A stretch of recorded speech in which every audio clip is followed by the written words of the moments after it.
Hello, everybody, and welcome back to Input Left's Pokemon Diamond Randomizer Nuzlocke. This is episode 54, if you can believe that, all the way in Victory Road.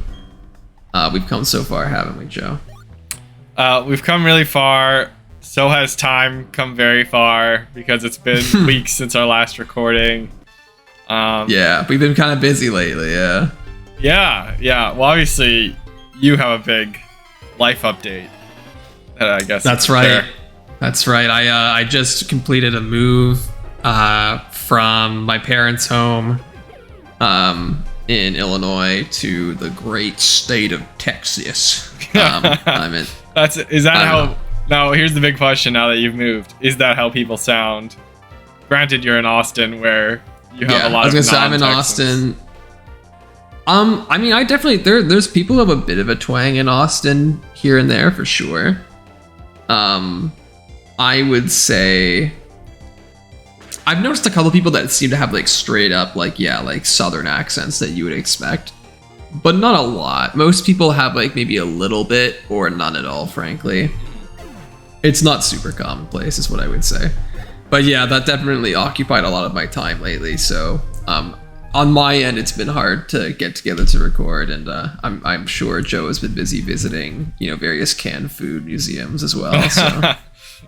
was that part of our last recording? You mentioned the Spam Museum. That was quite the story. Yeah. Well, I haven't visited the Spam Museum. Actually, I was gonna go back to Austin, Austin, Minnesota. It was right? Austin, Minnesota, right? The hashtag the other Austin, but unfortunately, the farmer hosting what I was going to go to got COVID, so even though he was after his quarantine period, it was a little bit of a sussy baka, so I didn't participate. But so Minnesota, as you know, the Texas of the North, very lot of well, I don't know. It's like I get what you're saying, but Minnesota's politically, I think, more blue, I guess, than Texas is overall. Yeah. I think if I had to say a Texas. Wait, is this the?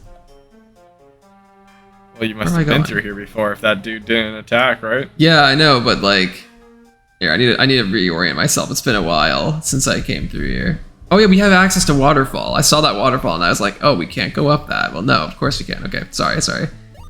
What state would I say is Texas of the North? Like, instinctively, I want to say Montana, but I don't know if that's really accurate. I don't know. Here's what I'll say. Illinois is the California of the Midwest. Yeah. It's also the New York of the Midwest. Yeah. It's probably more accurately the New York of the Midwest. Well, California is the New York of the West Coast. I want someone to be really deeply offended by any of these comparisons. Yeah, I'm sure we're gonna get people like, oh my god, you guys don't understand these states' cultures at all. I think Washington you got the dream might be the New York of the West Coast. Yo, I think California's kind of unique. You gotta do a drug. Sorry, what did I even pick up? Sorry, you got Dream Eater. You should give that Dusknoir Dream Eater build. Nah, Dream Eater sucks. I'm sorry. Really? Not only do you have to put something to sleep to use it, right? But it's not even that strong of a move. Yes, it has healing, but it's not even that strong, and it's a psychic type move. And like a lot of Pokemon that you want to teach it to are ghost types anyways, outside of like Hypno. Right. I don't know. It's just so hard to use. It's a combo that takes up 2 move slots. Sometimes when you use Dream Eater, the Pokemon will just wake up anyways. Like, that's true. Good. You can do it on the Darkrai build. Yeah, that's true, because Darkrai has Dark Void or whatever it's called, which is super broken in this generation. So, unrelated to Texas of the North. Yeah. So you had much more to your move, I'm sure, than just whether or not people had accents in Texas. So yeah, definitely. I'm curious what's been going on. Like, what was the move like? I think we haven't even like. I don't even know if we've touched base outside of this. Not really, not meaningfully. No. What's been kind of funny is we've had like these recording sessions have kind of been our way of like keeping up to date in some ways. Like we still hang out from time to time outside of them, but yeah. Well, I mean, I'll say this about the move. like any move, it was like really stressful. Yeah. Right? Like there's so many moving pieces, quite literally, that you need to keep track moving pieces. What? That was the joke. Yeah, that's why I said quite literally. You know. Yeah. Very clever. But like, what was especially, I think, challenging was the fact that this is not a furnished apartment that I was moving into. I'm moving into an apartment, by the way. Right. In a complex. It wasn't pre-furnished or anything. So I had to furnish it myself. And I certainly had a lot of help, right? I had my parents helping me get stuff. I had relocation assistance from my employer. So I was able to like purchase a few things ahead of time, keep them stored in my house, and then get like the movers to come ship them down. So that was definitely quite helpful. But Life Orb's actually pretty good. But still, it's like you need, the movers had to come. Like I basically, the biggest problem probably was that I didn't take enough time off of work. I moved over Labor Day weekend, and I just took the Tuesday additionally off, but I couldn't really move in on the Monday, right? Which was when my lease started. Because like the movers and a lot of other people wouldn't be working on Labor Day, understandably. So I really just had to do all of my move on Tuesday. I didn't have the foresight to like take additional days off, so I was kind of stuck with this. Yeah. And that basically just put me in this uncomfortable position of like trying to get everything done on one day. So like I had the guy coming in to do the internet on Tuesday, which I would need the very next day in order to do my work, right? Do my job. I had all the movers coming in and unpacking everything. I had a number of things that were being delivered online basically here. And they were all really from different sellers and they were like, some of them were pretty painless. Like I had to assemble them all, which my dad very thankfully helped me with, right? But I had to like assemble like my desk, which luckily did come on time, and I had that delivered straight to my apartment, so I didn't have to lug it around anywhere. My bed frame too was like that, which is helpful. But I had ordered like 2 bed frames because one of them that I wanted was out of stock. So I went and ordered another one, at least so I would have something, but it was going to come much later than I wanted it to, right?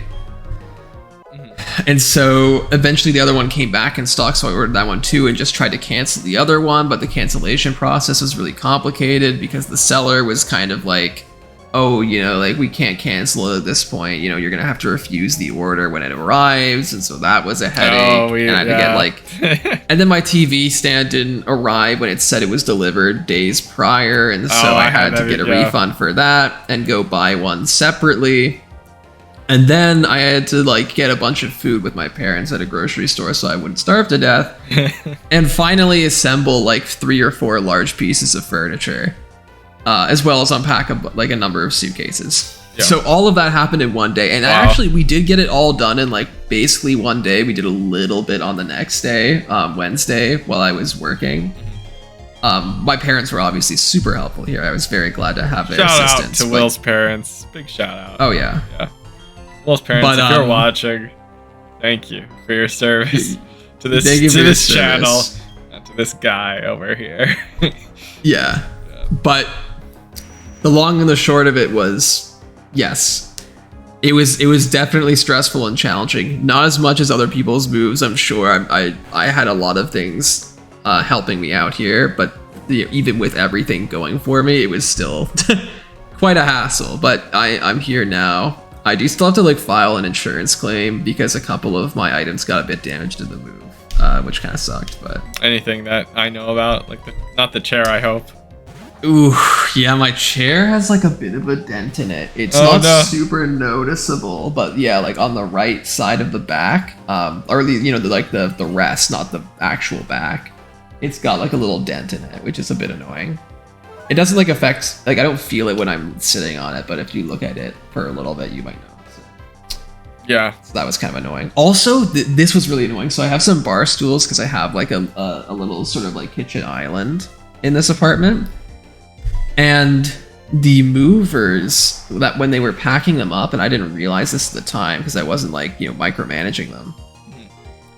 They So the movers on the Illinois end sawed off the legs because they thought they couldn't fit. Yeah. No, but they put packaging tape directly onto the chairs when they were wrapping them, and these chairs have like kind of like a felt almost surface to them. Oh no!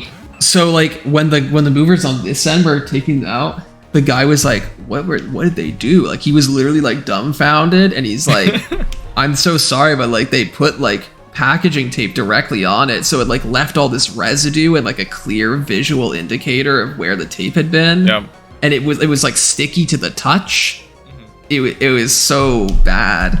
Luckily we were able to get some like Gooby Gum when we were out getting other stuff, and that mostly took care of the problem.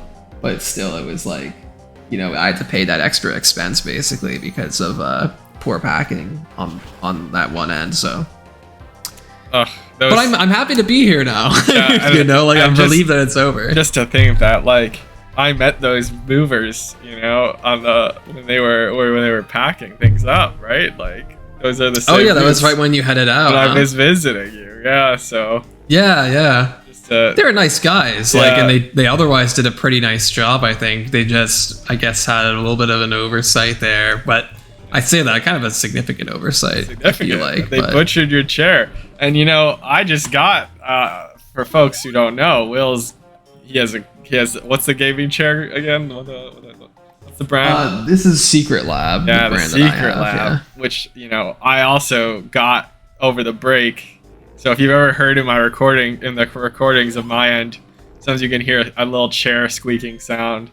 No more of that. That's gone forever. I also have upgraded to this evil villain Secret Lab chair. Feels really good. But mine doesn't have a dent in it. So maybe you need to upgrade to the 2022 model for $700. Yeah, well, fortunately, it's like I said, it's really not that big of a deal. It's annoying. Obviously, things are going to get damaged in moves. It just happens. Is this the way out? And that's like a pretty far move too. Yes. Stuff gets probably damaged on the truck as well. That's what I think it was. I don't think it's like they threw it in or whatever. I think it's like, you know, the way it maybe leaned up against some other thing, right? Like it was pressing up against it for a while there. Shadow Claw. I like that. Actually might be a little bit of an upgrade finally for the deceased Supreme Court Justice Ruth Sandy Bader Ginsburg. Ruth Bader RBG. Oh, we already had it. We've been separated. Oh no, that's crazy. You can't learn it. That's annoying. No claws. So we're stuck with Shadow Punch, which I think is like 50 base power or something. Shadow Claw is like 70. Well, Shadow Punch is priority, right? No. Shadow Punch is not priority. Shadow Sneak is priority, which we also have. That's 40 base power. Shadow Punch never misses. Shadow Claw is a high crit rate and the highest base power of the three. Yeah. Well, I have a couple fun updates. Okay, yeah, let's hear it. I just got done servicing my smart car, which in order to do that... Oh, Zippy! Zippy, it was serviced, fully serviced. Zippy got the works. So Zippy, turns out Zippy, I thought had 2 recalls on it. Zippy actually had 3 recalls on it.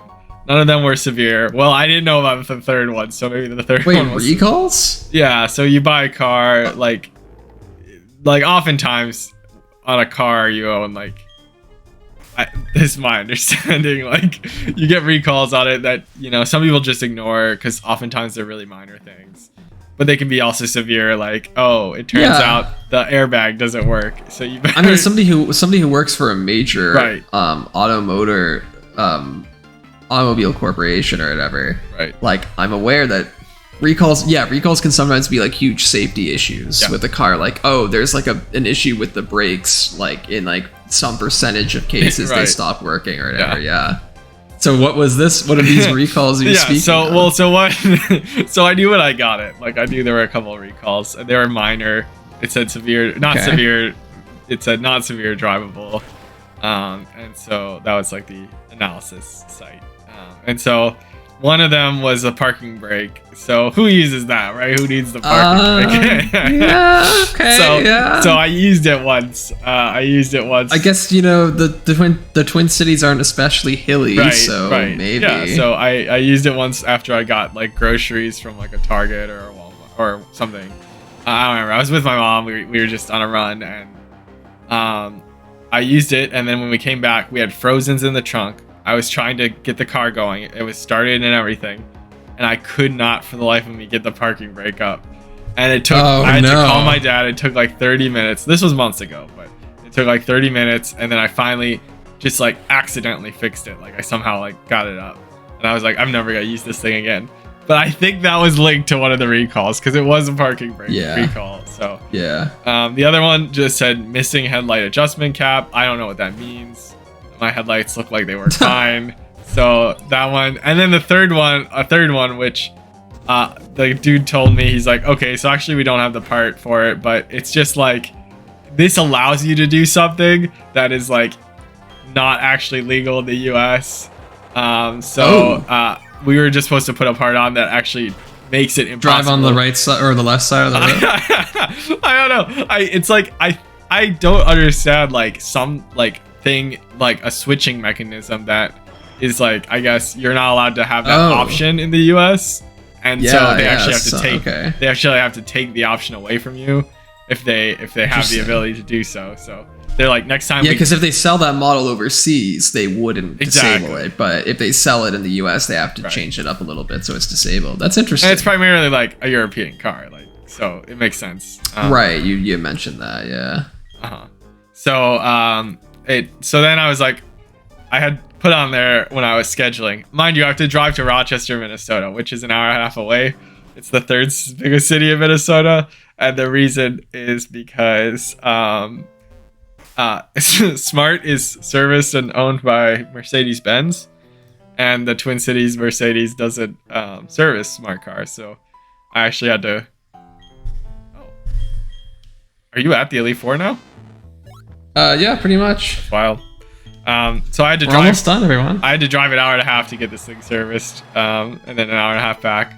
But oh my god, it was fun. I learned that there were other issues with it that needed to be serviced. So Zippy had a big investment. Let's put it that way. Zippy is Zippy had that, but luckily on the same time, I learned that I had like 60,000 points with my credit union, and I am entitled to like rewards, you know, like credit card rewards. And I ordered an iPad, like a 2020 iPad, brand new, with my points. So I thought that was okay. That's not bad. Yeah. Yeah, it was like you could get like I had almost as many points as like you can get almost everything in the catalog, and I've only been with them for like 3 or 4 years, and like I could get like freaking like I could get a Dyson vacuum cleaner, and I was about to, but then my dad was like, "Oh, your mom could use a new iPad." So that's the story. So what do we have to do here? Yeah. Are you challenging this? We're just gonna challenge the Elite Four. Yes, no, I'm just kidding. I knew this was gonna happen. Oh, okay. There's a rival fight here first. Okay. All right. I'm rooting for Joe. The final rival fight. Rooting for the home team. Well, there's probably presumably there's a post game fight. Well, yes, but the final, main game rival fight is what I meant. What's our level cap here? You're not gonna exceed it, are you? No, the level cap is like 63 because I based it on the highest level of the 4th Elite Four member. Oh, right. Okay. Oh, so there's a lot of grinding to do. Yeah, there's gonna be a lot of grinding. Well, you could just rare candy it though. I think so at this point. Yeah, I think I will just rare candy it to make it simpler. Because it would otherwise take really long. Sword stance over here. Sword stance over here. I think I probably can. Like, I don't think it can do much to me, so I'll do a sword stance. Oh, if it paralyzes me, that would suck. Yeah. Come on. No! All right. Well, give it a go. Give it a hit. Still, I think. Oh, no. Oh, I think I might just want to switch here. I'm sorry. Although it risks something else getting paralyzed. No, I don't think it was bad, because like no matter what happened, no matter what we chose, that would have happened, right? I guess. And I wasn't sure if it had body slam. Yeah. Imagine it's just it's gonna just paralyze your whole team here. It might. I mean, I'm not gonna switch out. I think if we get paralyzed here, but okay, we should outspeed Purugly. We should have grinded up before this fight. You knew it was coming. Yeah, I knew it was coming, but I didn't think we needed to. We definitely could have, like, we could okay, so if we were playing optimally, I would have grinded up to like 60 or so. You know, comfortably within the level limit, but enough to like demolish this fight. But that just seems less interesting, so I didn't do it. Sure. You're making good content here. Exactly, exactly. Oh! Yeah, I mean, that's got one shot. Like, come on.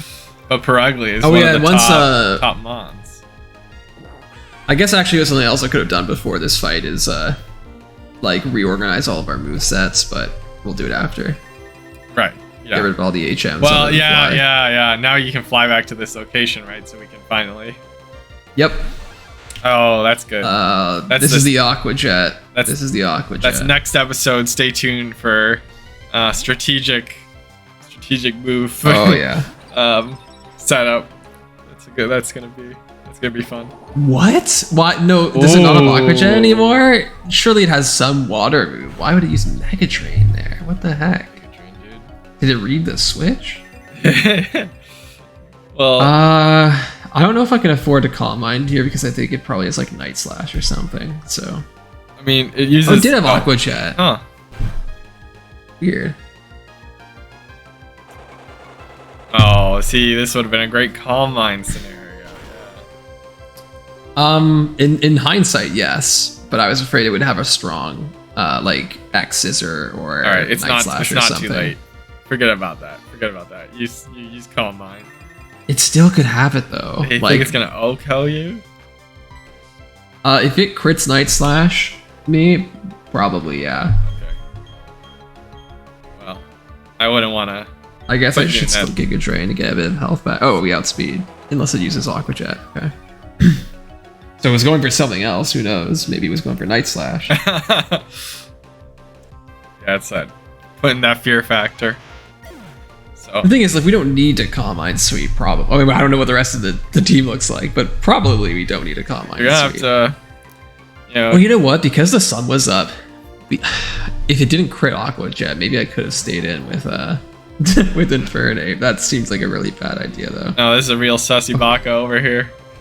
This is a sucksy Baka. I don't know what I want to do. Notorious RBG. Here.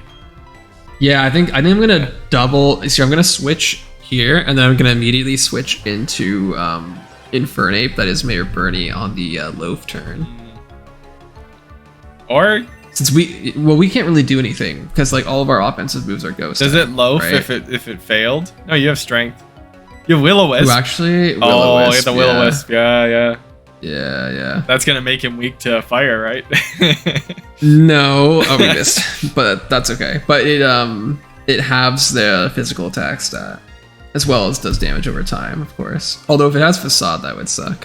Swagger, come on. Swagger, of course, not missing there, even though our Will-O-Wisp missed. Come on. Notorious RBG. Nice. This is why she was right not to retire during the Obama administration. Isn't the sunlight being strong? Is that going to make the burn harsher or no? No. One thing about the sunlight being strong, I know there's a lot of things where you're like trying to intuit it. Yeah. But there is one thing that does happen that you might fire type moves are stronger, right? Well, yes, and water type moves are weaker. But when the sunlight is strong, Pokemon can't be frozen. Don't know if you knew that. Yeah. I didn't. That makes sense. There's also like moves like Synthesis, restore additional hit points. Yeah. Normally it restores 50% of the users and restores 75%. Let's not forget Solar Beam. Solar Beam obviously in one turn. Solar Blade as well in one turn, which is a newer move. Pokemon with the ability Chlorophyll get their speed doubled. A few other things like that. But speaking of RBG, big. And the great state of Texas. Oh yeah, something big that's happened. You moved right before I moved here. Special place. Yeah, that's the welcome committee for That was the Welcome Committee. In addition to new like voting restrictions, which I'm going to have to contend with to some extent, no doubt. They also very kindly passed an insane abortion bill that turns, like, basically deputizes all private citizens into abortion vigilantes. That's for anybody who gets an abortion after 6 weeks. Quote from so many organizations, but yeah. I mean, I've seen people say that, use that kind of rhetoric before. I just ad-lib that. I don't have like a tab open where I'm like reading that. Yeah, you're reading. This new law that deputizes private citizens into vigilantes. Yeah, I just came up with that off the top of the dome because I'm cool. Yeah. It's true though. I mean, I've seen people use the terms like vigilantes and deputizes. I just threw it together in one cool sounding sentence. But on a more serious note, shot the sheriff, but sorry, you didn't shoot the deputy. Yeah, exactly. On a more serious note, though, it's an absolutely ghoulish bill. The fact that the Supreme Court didn't strike it down, despite it clearly being unconstitutional via precedent. Brett Kavanaugh, one of the judges who chose not to strike it down, said during his confirmation hearings that he considers Roe v. Wade to be a super precedent. Apparently not, etc., etc. Well, the Supreme Court hasn't ruled on it yet, right? Like, it needs to. Well, they chose not to rule on it, right? That's they did have like a 5-4 opinion on whether or not to do anything about it, and 5 of them were like no, and 4 of them were like yes. The liberals and Roberts, the Chief Justice, were all like we should probably strike this down, and all the other conservatives were like I think nah. One thing that happened is like no private citizen has actually sued anyone yet, right? Not that I'm aware and that has to happen. Like, once that happens, but it doesn't matter though, because the abortion clinics that are in Texas are so afraid of it that they might just stop offering them anyways, right? Yeah, it's the fear of the penalty could be worse, right? Now there's lots of people coming in saying like, okay, we're gonna like stop hosting the website you used to report people. We're going to like try to like, you know, the Uber drivers, because one of the craziest parts of this bill, it doesn't just enable you to sue. First of all, you don't have to have any relation to the woman in question who is getting, or the person in question getting an abortion. If you are aware that they got one, you can sue them to collect this 10 grand bounty, right? That's what it is. But on top of that, that's crazy. You can sue anybody who aids and abets the person in getting an abortion. So like a famous example that's been used is if the woman gets an Uber driver, right, to take her to the abortion clinic, then you can sue the Uber driver, which is insane. Now Uber and Lyft have both come out and said that they would pay legal fees for the driver or whatever, right, in those cases, which I guess makes sense, right? Because it's otherwise just insane. But like, this is annoying. I'm going back to Mayor Bernie. But yeah, like it's a ridiculous bill. It's extremely important. The fact that the Supreme Court has done nothing about it is despicable as well. And other states are now emboldened by this. And, it must have been a crit, surely. I mean, I know it's a strong move, but oh my god, it wasn't a crit. Dude, that's scary. Do I think I outspeed this thing, or does this thing have chlorophyll? I think this thing might have switched to Kamala either way. Yeah. So other states are emboldened by this. You know, Florida has stated its intent to pass a similar bill, like a fetal heartbeat bill like this. Other states are as well. There's a Mississippi bill that is like even more restrictive than this that will be going before the Supreme Court shortly, and there they'll really get the chance to, you know, rule basically on Roe v. Wade. But yeah, it's actually insane. Like I was expecting this to happen eventually, frankly, given what's happened with the court over the last few years. But in some ways, it's happened even sooner than I thought it would. I thought they might wait until the next conservative president gets elected, which will inevitably happen, right? But no, they just went for it. So I know the Department of Justice is like suing Texas now or whatever. Like, things are happening that will probably prevent the Texas bill from really taking effect formally, even though it's currently in effect as of like September 1st, I think. Right. But like, Yeah, it's legitimately terrifying. If you're a person with a uterus in the state of Texas, and really anywhere in this country at this point, you should be terrified. You should already have been terrified, but you should be even more terrified now. And obviously, it doesn't just affect people who get abortions. It affects everybody. It affects literally everybody, because everybody knows people who get abortions, right? Yeah. I heard Mexico. So that's my spiel. Mexico was also emboldened. Oh yeah, so I saw this crazy article that like Mexico has apparently just decriminalized abortion right at the same time that Texas effectively criminalized it, or did everything but criminalize it, right? So I made this sort of joke that like, yeah, you're gonna get Texans crossing the border into Mexico to get abortions, and I think that actually might happen. I think I saw something about that on the news. Like that's what they think. It might actually be like.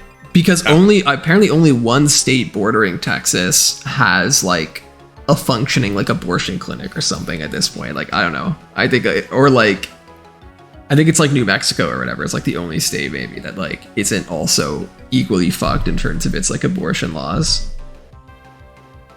So, who knows? Who knows?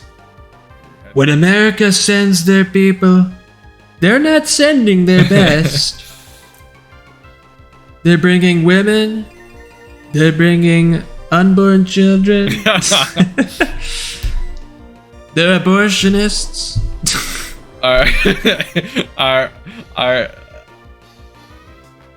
America's angels, the unborn veterans.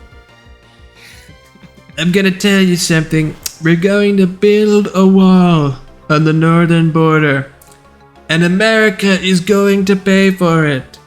Which actually is already happening, I guess. So you'd be able to make that claim in Mexico on some level. Yeah. I know there's a lot of people listening who probably have heard these sorts of talking points before. By the way, get wrecked, Joe.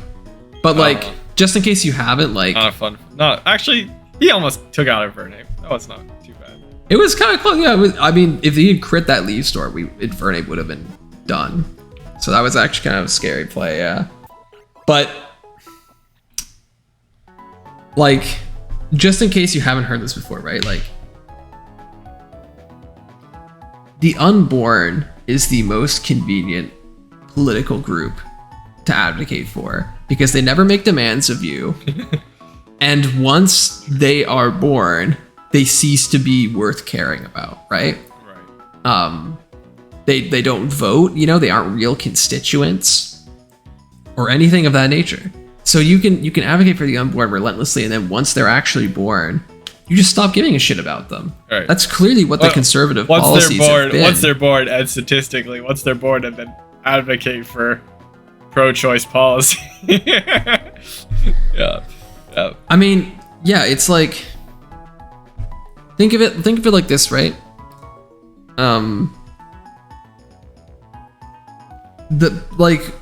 If you look at conservative policies, the only people they seem to care about, some of these are not people, in my opinion at least, are the unborn, the top 1%, and like sometimes small business owners.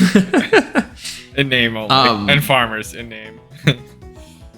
Farmers in name only. Well, they do subsidize the farming industry a decent amount, but like they are also like super big ag.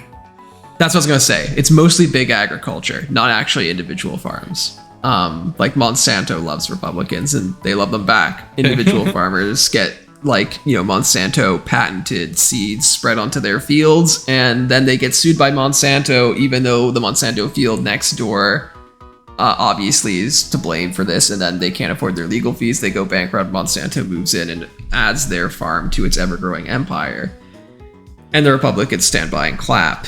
But like the only other people that the only time they care about the unborn after they're born is when they turn 18 and they can enlist in the military. Oh, true.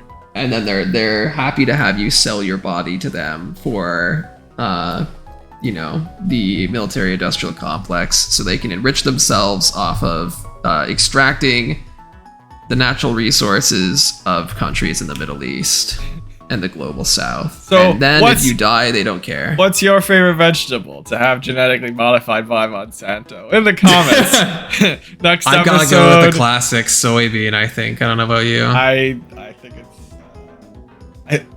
I watched something about corn, and I want to explain it, but I want to wait until next episode. Okay. So if you want to learn about corn, stay tuned. And also, we'll get our teams together. Bye. All right, bye.